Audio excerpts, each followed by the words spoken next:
Hop. Donc, merci Suzy, bonjour à tous.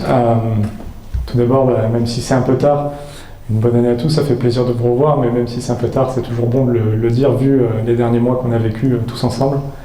Et ce qui est important, c'est qu'on continue, et comme je l'ai dit, tous ensemble, cette aventure sportive et avec le Montpellier Handball. Tout d'abord, je vais vous parler du volet économique. Sur le plan économique, aujourd'hui, il est important d'abord, les premiers mots s'adressent vers nos partenaires qui, depuis le début de l'année, nous soutiennent encore très fortement. On a mis en place un certain nombre de choses avec les équipes qui ont travaillé fortement pour maintenir le lien, mais voilà, le soutien aujourd'hui est important et pour tout ça, vraiment, un grand merci s'impose et on continue à travailler aussi en lien avec tout le monde pour garder cette synergie. On a quand même décidé, maintenant qu'on sait que le public ne reviendra pas tout de suite, on a quand même décidé de mettre en place un plan d'action pour indemniser les partenaires. Donc on retournera vers eux pour quand même essayer de voir avec eux quelle est la meilleure solution. Mais voilà, aujourd'hui, on est plus que jamais en lien avec eux et ça nous fait vraiment plaisir. Ce qui est important, et ça, souvent je le mets en avant, c'est pas cette année, puisque aujourd'hui on a le soutien des partenaires, on a le soutien des collectivités, on est quand même aussi sous perfusion de l'État, et tant qu'on est dans ce schéma-là, le club devrait ne pas trop en souffrir. Par contre, l'important c'est la relance. Et souvent j'en parle, souvent je le dis, c'est qu'est-ce qui va se passer l'année prochaine, comment on relance l'année prochaine, comment on relance avec nos partenaires actuels, comment on va chercher des nouveaux partenaires, et c'est là l'axe majeur du volet économique pour le Montpellier Handball sur les prochains mois. Sachez qu'aujourd'hui, on est déjà en train de travailler sur le futur à ce niveau-là. On est déjà en train de signer quelques partenariats avec des entreprises majeures, locales, qui viendront s'ajouter aux partenaires de cette année, mais aussi l'année prochaine. Donc vous en saurez plus dans les semaines, les mois à venir, puisqu'on le communiquera bien évidemment. En tout cas, voilà, on avance sur ce sujet. Sachez aussi qu'on travaille avec la métropole pour pouvoir continuer à trouver des leviers de développement économique. Et c'est pour ça qu'aujourd'hui est venue la possibilité du naming. Le naming, on en parle assez souvent, hein, dans la presse on en a parlé. Et aujourd'hui, notre intérêt, c'est de créer un cahier des charges. On a la chance que la métropole nous a donné la commercialisation de ce naming. Donc on développe un cahier des charges pour que ce partenaire que l'on puisse trouver, qui puisse être à nos côtés à Bougnols, mais du coup ce ne sera plus Bougnols, soit un partenaire qui partage nos valeurs sociales, nos valeurs sociétales, avec celles qui sont prônées aussi par la ville, la métropole, et ça c'est important. Sur le volet politique, ça me permet de faire la transition. Aujourd'hui, je souhaite remercier vivement Michael Delafosse, président de la métropole et maire de Montpellier, mais aussi Carole Delga, présidente de la région, et Cléa Mesquita, présidente du département, puisque, je l'ai dit souvent, ils ont été les premiers à marteler leur soutien pour le Montpellier Handball, à maintenir aujourd'hui les subventions et les aides qu'ils nous apportent. Et ils sont aussi les premiers à nous dire que pour les années futures, on peut compter sur eux. Donc ce soutien aussi politique est très très important pour nous, pour nos partenaires, pour le club, pour les joueurs, pour tout le monde. C'est en ce sens aussi qu'on a souhaité maintenir ce lien et ces actions sociales avec la mairie et la métropole. D'ailleurs, je tiens à remercier les éducateurs du club d'avoir maintenu toutes les actions en partenariat avec l'éducation nationale et les écoles de la métropole, et d'avoir continué au travers d'actions comme la dictée des LA, comme aujourd'hui aussi certains cours physiques, d'avoir continué à intervenir dans ces écoles. Il est important d'être en accord avec nos valeurs, d'être en accord aussi avec la politique de la ville. C'est pourquoi aussi on travaille depuis quelques semaines, et ça on vous en dira plus dans les mois à venir, mais on travaille sur notre charte RSE. Et j'ai le plaisir d'avoir vu à la fois les salariés du club, à la fois les joueurs aussi du club participer, et aussi des partenaires. D'ailleurs je remercie Veolia d'avoir participé très fortement au développement de notre politique RSE. Déjà, il y avait beaucoup de choses mises en place, mais aucune charte, et en tout cas rien de formalisé.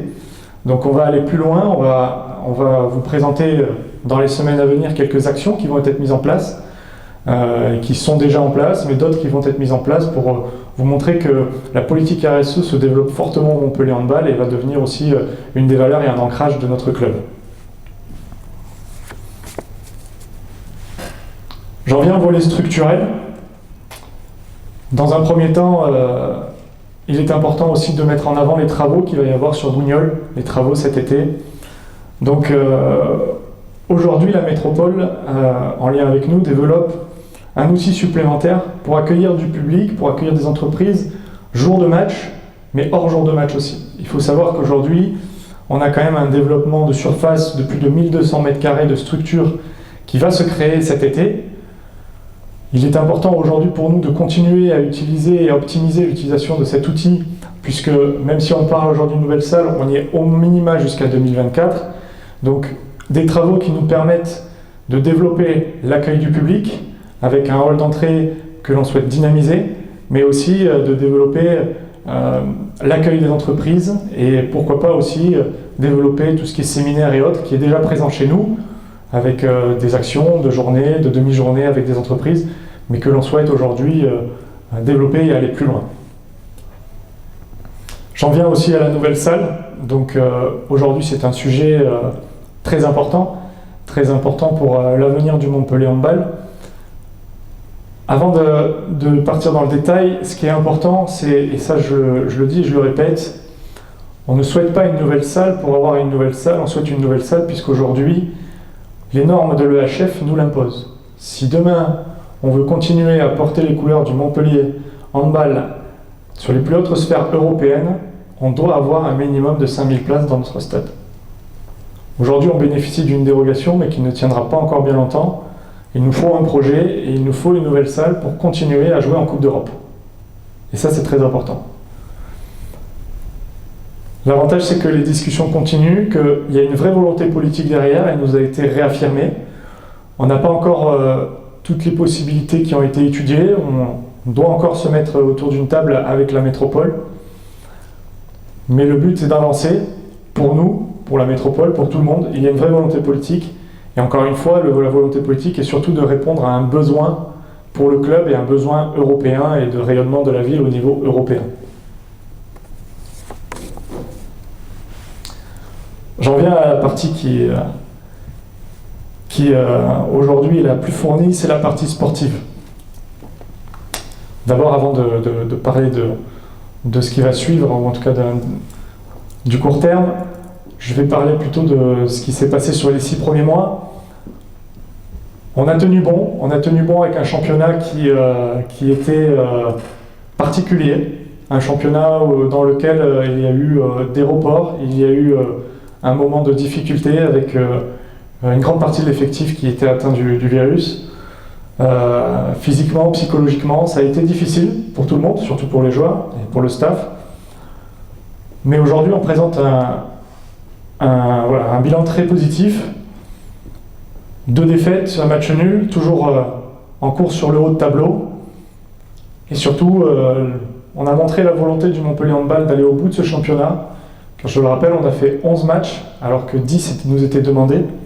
On est allé au-delà, on a fait 11 matchs, des matchs à huis clos, même le PSG à huis clos. On n'a pas demandé de report, puisque notre objectif, c'est d'aller au bout de cette saison. Et je pense qu'on l'a démontré au travers de ces actions. Donc, un bilan très positif sur la première partie de saison. Une coupure maintenant sur le mondial. Donc, une fierté pour nous. 10 joueurs du Montpellier Handball au mondial de handball en Égypte. C'est le plus grand nombre de joueurs de tous les clubs Lidl Star League confondus. Mais ce n'est pas une seule présence finalement. Il y a aussi le fait que tous ces joueurs se soient qualifiés au tour principal. Ça aussi, c'est une fierté. Et on a retrouvé 6 de nos joueurs dans le dernier carré de la Coupe du Monde, ce qui prouve aujourd'hui la qualité de l'effectif que l'on a ici au Montpellier Handball et les ambitions que l'on a à travailler au quotidien avec ces joueurs-là. Notre objectif aujourd'hui reste inchangé. Mon objectif en tant que président a toujours été le même, c'est gagner des titres dans toutes les compétitions dans lesquelles aujourd'hui nous sommes engagés, et surtout porter haut les couleurs du territoire, de la ville, du département, de la métropole, de la région, au plus haut niveau européen. Et ça, c'est important. Je vais maintenant vous parler du futur. Donc, se projeter vers l'avenir et être en phase avec les objectifs que je viens de vous énoncer à nouveau. Il faut toujours mettre en avant le soutien, encore une fois, des partenaires, le soutien, encore une fois, des collectivités, le soutien aussi de l'État pour montrer que l'on peut garder la même ambition. Et c'est pour cela qu'on a travaillé sur le futur avec une masse salariale sensiblement égale. Je vous rappelle le contexte. On a Melvin qui n'a pas donné suite à notre volonté de le conserver. Il a fallu chercher, il a fallu creuser, puisque un poste d'arrière droit, c'est jamais évident. Il faut trouver un joueur gaucher, il faut trouver un joueur avec de l'expérience. Il faut trouver aujourd'hui un joueur qui puisse faire la doublette avec le capitaine Valentin et avec lequel on puisse conserver de l'ambition à ce poste-là. C'est pas toujours évident. Et notre choix s'est porté sur Marko Panic, qui joue aujourd'hui en Biélorussie au Meshkov Brest. Donc c'est un joueur aujourd'hui qui a un profil très expérimenté, qui joue la Ligue des Champions depuis plusieurs années, qui a l'habitude de jouer 2 matchs par semaine, et qui, de par son expérience, je l'espère, j'en suis sûr, j'en suis convaincu, va apporter beaucoup à l'effectif. On a aussi encore un effectif jeune, mais on a aussi des personnes comme Valentin, comme Hugo, qui amènent leur expérience, qui amènent leur volonté, et je suis certain que Marco sera aussi dans cette lignée. C'est un gros shooter d'ailleurs, et je suis certain qu'il fera une belle paire avec Valentin sur ce poste-là. Il y a aussi eu ces dernières semaines Jonas, qui était plutôt en perte de vitesse au niveau sportif, Jonas Truchanovicius, qui a rencontré le coach Patrice Canaillet et qui nous a fait part de la volonté de se relancer dans un autre club. Il lui restait 1 an de contrat, 1 an et demi. Donc nos conditions ont été qu'il reste jusqu'à la fin de la saison et que l'on puisse trouver une solution alternative pour pouvoir lui laisser la porte ouverte à un départ. Chose qui a été faite. Donc aujourd'hui, notre réponse pour Jonas a été favorable. Donc Jonas ne sera plus un joueur du Montpellier Handball à la fin de la saison 2019-2020. Pardon, 2020-2021. Aujourd'hui, sur ce poste-là, on peut compter sur Benjamin, on peut compter sur Gilberto, qui sont 2 cadres de l'équipe, qui sont devenus des titulaires, ou en tout cas des cadres qui aujourd'hui tiennent bien la baraque, comme on dit, et surtout, il a été important pour nous de miser sur l'avenir. On est allé chercher un joueur à fort potentiel, un jeune joueur. Donc on s'est tourné sur un jeune Suédois qui s'appelle Carl Wallinus. Donc un jeune Suédois qui a 22 ans, qui aujourd'hui est un meilleur buteur du championnat suédois et qui a conscience qu'il a un fort potentiel, c'est un gros shooter, très gros shooter.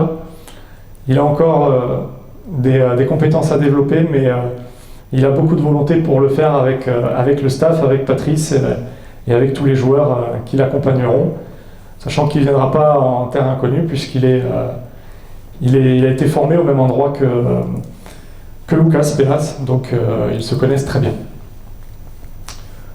Il y a aussi pour cette fin d'année le cas de Frédéric Peterson, en tout cas le cas du pivot chez nous, puisque Frédéric est en fin de contrat. Plusieurs hypothèses sont à l'étude. Pour le moment, il n'y a pas de décision de prise. On se laisse encore un peu de temps et de possibilités de discussion. En tout cas, il y a des choses qui vont vous être annoncées dans les semaines qui viennent, mais pas d'annonce hâtive pour l'instant.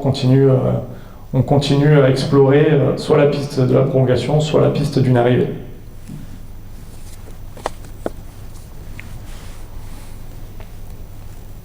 Rester ambitieux pour le club, c'est aussi voir au-delà de cette fin de saison, et donc la fin de saison 2022. Il faut savoir qu'aujourd'hui, on a un certain nombre de joueurs importants dans l'effectif qui sont en fin de contrat sur la juin 2022. On a Valentin, on a Diego, Benjamin, Kevin aussi. Et aujourd'hui, je vous dis qu'on va commencer des discussions sur février et les semaines qui arrivent. Et notre volonté est de les conserver dans notre effectif. Voilà, un effectif aujourd'hui qui est très performant, avec lequel on peut avoir de l'ambition